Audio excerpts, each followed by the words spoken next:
பயிர்களுக்கு நடுவே களைகள் நுழைக்கும் என்பது விவசாயிகளுடைய இருக்கக்கூடிய உங்களுக்கு நல்லா தெரியும். அப்படிப்பட்ட கலையாதான் கடந்த அதிமுக ஆட்சி இருந்துச்சு. எல்லா வகையிலும் விவசாயிகளுக்கு துரோகம் செஞ்ச ஆட்சி அது.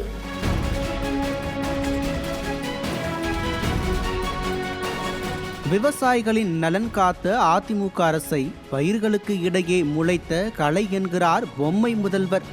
அதிமுக விவசாயிகளுக்கு துரோகம் செய்ததாம். மீத்தேன் திட்டத்தில் தெரியாமல் கையெழுத்து போட்டேன் என சொல்லி டெல்டா மாவட்டங்களை பாலைவனமாக்க ஸ்டாலின் முயன்றாரே, அது துரோகமா? அல்லது டெல்டா மாவட்டங்களை பாதுகாக்கப்பட்ட வேளாண் மண்டலங்களாக அறிவித்து நாசகார திட்டங்களை எடப்பாடியார் விரட்டியடித்தாரே, அது துரோகமா?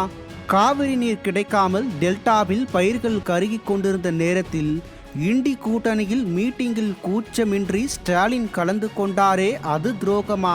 அல்லது கூட்டணியிலேயே இருந்தாலும் காவிரி மேலாண்மை வாரியம் அமைக்க காலதாமதம் ஆனபோது நாடாளுமன்றத்தை 37 நாட்கள் எடப்பாடியார் முடக்கி போராட்டம் செய்தாரே, அது துரோகமா?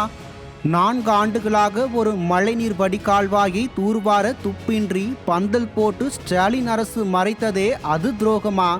அல்லது தமிழகம் முழுவதும் உள்ள ஏரி, குளம், குட்டை, வாய்க்கால் என அனைத்து நீர் ஆதாரங்களையும் தூர்வாரி குடிமராமத்து நாயகன் என பெயர் பெற்ற எடப்பாடியார் செய்தது துரோகமா? மழை வெள்ளத்தால் சேதமான பயிர்களை கூச்சமின்றி பார்சலில் அனுப்ப சொல்லி சென்னையில் வைத்து ஸ்டாலின் ஆய்வு செய்தாரே, இவரெல்லாம் வயலில் இறங்கி விவசாயிகளுடன் விவசாயாய் நின்ற வேளாண் வேந்தர் பற்றி பேசலாமா? விவசாய நிலத்தில் சிப்காட் வேண்டாம் என போராடிய விவசாயிகள் மீது குண்டாஸ் போட்ட ஸ்டாலின் விவசாயிகளுக்கு முன்னுரிமை கொடுத்த எடப்பாடியார் குறித்து பேசலாமா? அத்திக்கடவு அவிநாசி திட்டத்தை கொண்டு வந்து நிறைவேற்றினோம் என நாக்கில் நரமின்றி பேசும் முதல்வரே, கொங்கு மண்டலமே குலுங்கும் அளவிற்கு எடப்பாடியாருக்கு விவசாயிகள் நடத்திய பாராட்டு விழாவை நீங்கள் பார்க்கவில்லையோ?